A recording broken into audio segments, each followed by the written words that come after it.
До 5 март ќе се знае дали исклучените од парно грејење ќе плаќаат паушал на месечно ниво.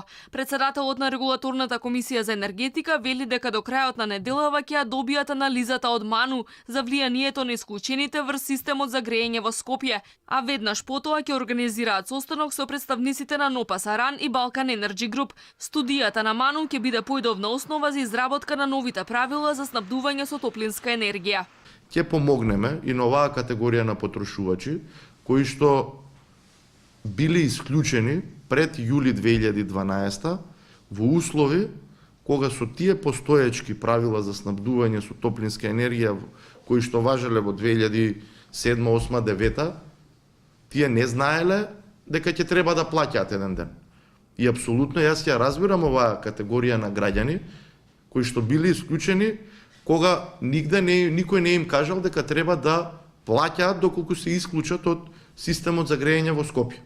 Најдоцна за 10 дена ќе се избере и универзалниот снабдуваш со струја, компанија што ќе ги услужува домаќинствата кои нема да излезат на слободниот пазар на електрична енергија. Велат од регулаторна, во игра се две компании, Ева на снабдување и Елем Трейд, а милионскиот бизнис ќе го добие онаа што ќе понуди најмала маржа на електронското негативно поддавање. Избраната компанија ќе почне со работа 2 до 3 месеци по аукцијата, време потребно за добивање на сите неопходни дозволи.